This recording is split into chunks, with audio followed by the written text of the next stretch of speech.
Good morning. It is Friday, the 27th of February. I'm Maeve McMahon, and this is Europe Today, your daily dose of European news and analysis, live here on Euronews. Coming up, Viktor Orban has sent a letter to Brussels. The Hungarian Prime Minister has told EU Council President Antonio Costa that he understands he caused, quote, political difficulties this week when he vetoed a €90 billion loan for Ukraine. He says he's open to, quote, finding practical solutions. Hungary wants the EU to send a fact-finding mission to the Spat pipeline at the centre of a political storm. For more on this moving story, I'm joined here in the studio by our EU News editor, Maria Tadeo. So tell us about this letter. Good morning. Yes, it is a letter that adds some nuance now to the spat, of course, which is now escalating in European politics. Yesterday in public, Prime Minister Orban, in the context, of course, of an election, it's important to remember the Hungarians were headed to the polls in April, once again attacked President Zelensky, saying that he is flat out lying, that the pipeline is not broken, that as a result of the halt in transit, that means that energy prices could go up and the Hungarian people will be punished for it. Of course, he also said that he is going to reinforce security around strategic assets. We should note that Ukraine has not attacked Hungary directly or indirectly, even during the war. But of course, all of this is being played up in the context of this election. Having said that, behind the scenes, Orban did send a letter to Antonio Costa, which we have here, in which he acknowledges, as you said, that this Hungarian double veto has created political difficulties for the EU. Remember, there is a sanctions package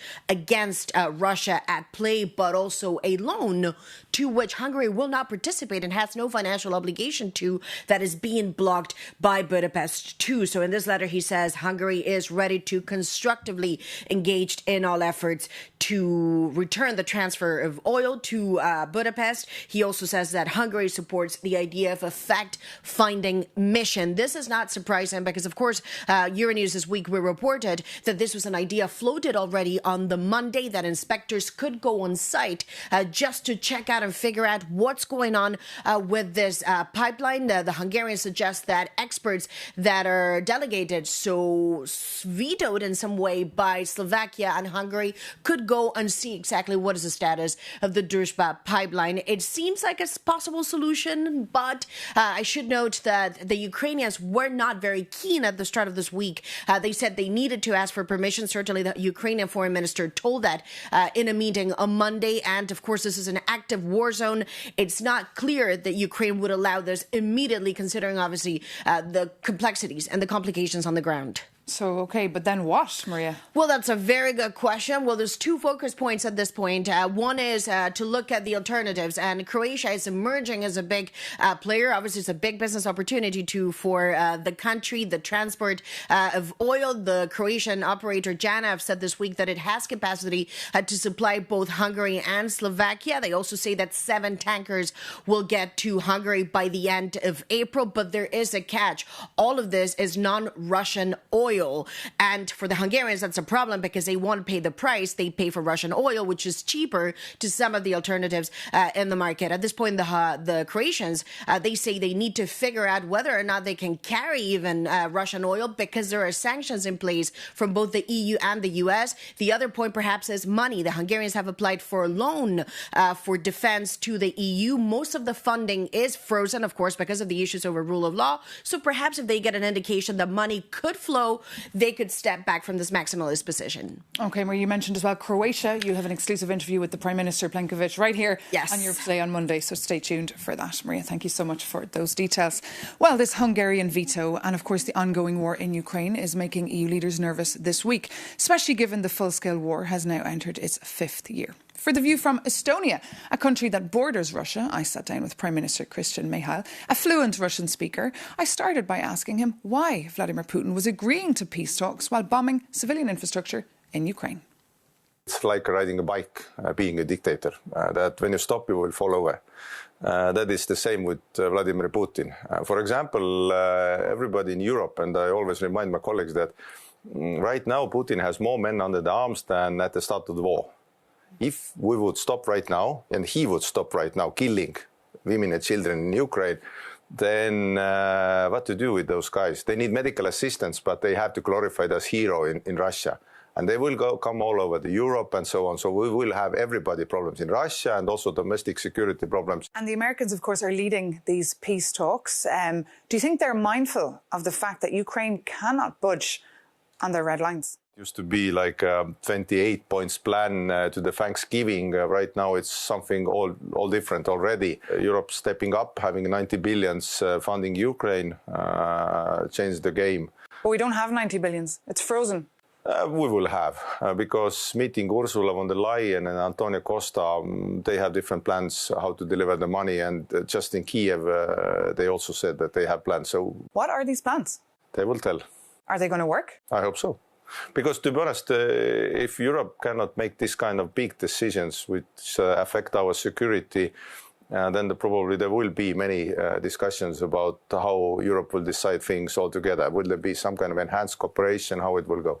But are we on plan C now? Because, of course, we spent months talking as well about the frozen Russian assets. They're off the table now. The Belgians have said so. So and so, because they are not off the table, they are still frozen, which is a good thing, because I can remember back each 6 months we had to roll over the sanctions, say, keep them frozen. But right now they're frozen permanently, which is a good thing. But we need to deliver this 90 billion we decided. And to be honest, we decided everybody was in this room. Orban was in this room, Fico was in this room, Babiš was in this room. They decided to opt out, but we still decided. So do you feel they're traitors? Well, Hungary's traitor for doing this? For a long time, I don't understand Viktor Orban's position, but he exactly knows that nobody understands his position to have this kind of idea that we should ask for European security from a dictator from Russia. And are you being tough enough on him in these meetings?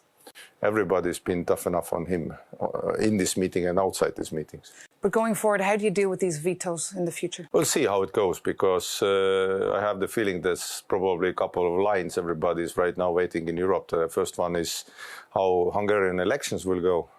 Everybody knows that that can be a game changer. And the second thing is that there's also different kind of talks of how to change the deciding mechanisms. Because, for example, on the economy side, Mario Draghi and his report said that we need more central deciding, more federalization. But on the security side, maybe some kind of enhanced cooperation to pull in Norway, UK, Canada, Iceland, these kind of countries which we need. One final question on the transatlantic bond, which is, of course, very important for both Brussels and DC, but it's going through a bit of a rift. How bad is it? Tough to say, because on the one side, which Trump had the message that Europe should invest more in security, because Europe is very free and wealthy neighborhood. And that's to my liking, to be honest, not the wording, but also the message that we should be able to keep ourselves the way we like it. Estonia is behaving accordingly, because we have this year, we have our defense expenditure 5.4% of GDP. This is very tough thing to achieve. This is not easy. But at the same time, I know that my grandchildren will live in peace, because our neighbor knows that we take ourselves also seriously. So if whole Europe would behave this way, I would say that we are better off in 5, 7, 10 years. But at the same time, the rhetorics that Europe is decaying, old and so, and not free, this is not serious, because if you look at different indexes, we are among the freest nations in the world. Estonian Prime Minister Christian Michal there. And the ongoing war in Ukraine and the spat over the Druzhba pipeline is also under discussion over at NATO this week. Secretary-General Mark Rutte has welcomed a number of leaders, including the Lithuanian Prime Minister Inga Ruganiene. Our correspondent Shona Murray reports from NATO.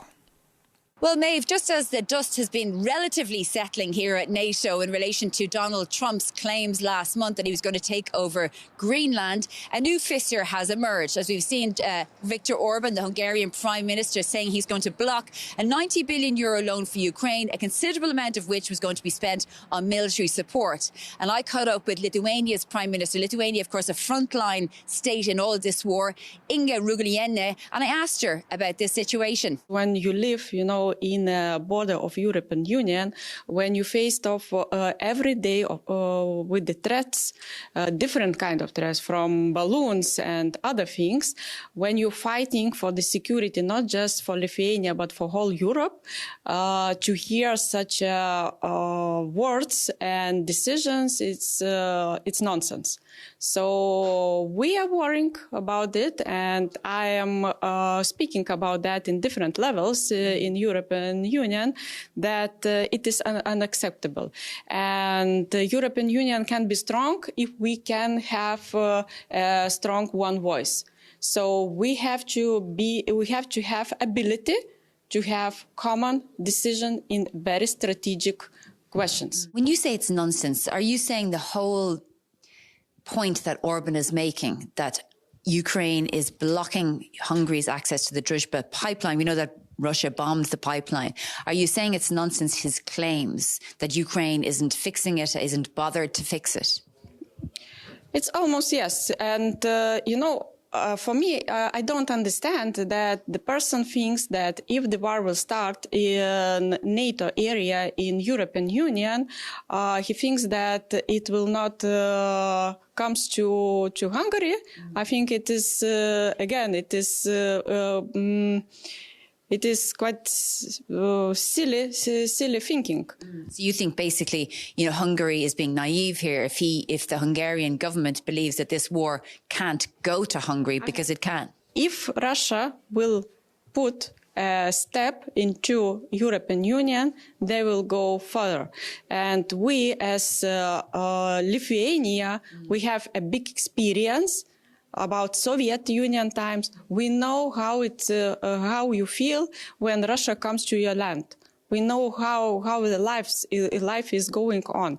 That's why for us it's very sensitive questions. That's why we as Lithuania invest a lot into defense. So this year we have 5.38% of GDP investments into defense. It is a huge amount. It is almost 25% of whole our budget, because we understand that we don't want to come back to that times, to that experience which we had in the past. Given the context of, let's say, slow Europe, a non-unified Europe, blockages by Hungary, and the United States no longer supporting Ukraine militarily, does Europe have the capabilities to defend itself for a few years until it rebuilds that? I think we have to work for the situation that we have a very strong NATO alliance.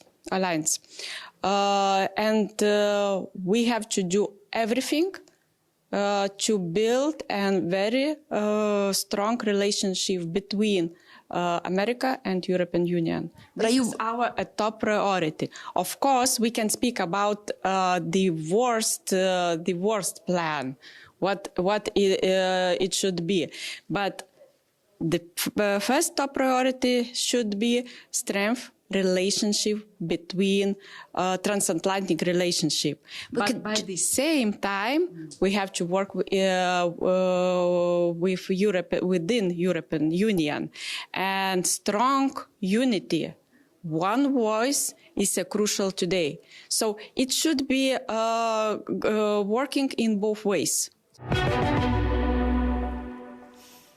Shona Murray reporting for us there. Now, moving on, in other news, the European Commission has endorsed a citizens' initiative that aspires to guarantee access to safe abortion for every woman in Europe. Brussels says EU members may use EU funds voluntarily to finance safe abortions, but fell short of ensuring access across the EU. The campaign did manage, though, to clinch over 1 million endorsements and the nod from the European Parliament. Jakub Janis fills us in. Over 1 million signatures are quite a number. And the My Voice, My Choice campaign recently collected them to ask the European Commission for EU money for accessing safe abortions in other member states. And responding to this European Citizens' Initiative yesterday, the European Commission noted that health policy is a national matter and there will be no extra money allocated. However, and that's new, the member states can voluntarily use existing EU money to cover the costs. But wait a second, what is this European initiative about? Let's take a look. This democratic tool allows everyday citizens to formally ask the EU to propose new laws, no matter where they stand politically. However, to succeed, an initiative needs at least 1 million valid signatures from a minimum of 7 member states. And for the My Voice, My Choice campaign, organizers got over 1 million verified signatures from 19 different countries. And among them were Hungary, Malta and Poland, so countries with highly restrictive abortion policies. Then, the European Parliament must discuss the proposal, and following that debate, the European Commission is legally bound to respond. And it has then 2 choices: either propose a new law, or publicly explain why it will not do it. So is that initiative actually useful? The answer is yes, but it's not a magic wand. Campaigns like Right to Water have genuinely resulted in revised EU laws, improving drinking water standards. Yet only 14 campaigns, or about 1 in 10, have ever gathered the required signatures. And even then, success isn't guaranteed, as the Commission always retains the right to refuse new legislation. So, my dear viewers, if you are passionate about an issue, start collecting your million signatures.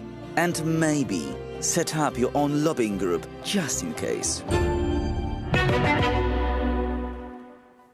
And for more on this story that has gained huge traction on and offline, we're joined now here in the studio by Austria's Minister for Women, Science and Research, Eva Maria Holzleitner. Good morning. Welcome to Europe Today.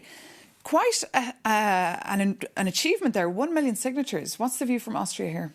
1.2 citizens signed the initiative, and it's a very important one, My Voice, My Choice, because in my point of view, women's rights are a unique selling point of the European Union. It's one of our huge differences to other global parts of the world, and so to strengthen women's rights is very important for us, for our democracy within the European Union. And this campaign argued that 20 million women currently do not have access to funding for a safe abortion. Do you think a more harmonised look at this in the 27 EU states could be a good idea? We know that health issues are always very important for European citizens when we look at surveys, for example. So it is a first step, the answer of the Commission. But in the future, maybe we can take a lot more steps towards saving and supporting women's rights in the European Union. And yes, the access to abortion is one of the fundamentals, the most fundamental women's rights. And in Austria, you've declared war on violence against women and girls. How are you implementing your plan in a world run by men? We have a national action plan against violence against women and girls, and every ministry in Austria supports this national action plan, and we worked together. So also the Ministry for Interior, for example, the Ministry for Education, also the male colleagues support this national action plan, and I think this is very important because we also need men's support for women's rights. And of course, Women's Day coming up very soon. And just a final point on attracting scientists to the European Union and to Austria, this Choose Europe slogan, is it working? Because, of course, a lot of scientists are leaving Trump's America currently. On the one hand, it's a very sad issue that researchers have to leave their research institutions, for example. But on the other hand, as Europe, we need to be attractive. We need to still be a safe haven for science and research. And so Austria supported the Choose Europe for Science initiative. We started at a very early stage, a joint attractivity effort, and already 50 researchers came or are actually at the moment coming to Austria because we know that free science and research is a fundamental base of our democracy. And when researchers are threatened, democracy erodes. So it's very important to support also free science and research. And of course, then to get from the lab to the market. Minister, thank you so much for being our guest this morning here on Europe Today. Thank you. And thank you so much for watching. That does bring this edition of Europe Today to an end. Thank you so much for tuning in. We'll be back on Monday morning with an exclusive interview with the Croatian Prime Minister Plenković, so do tune in for that. For now, though, take care and see you very soon on Euronews.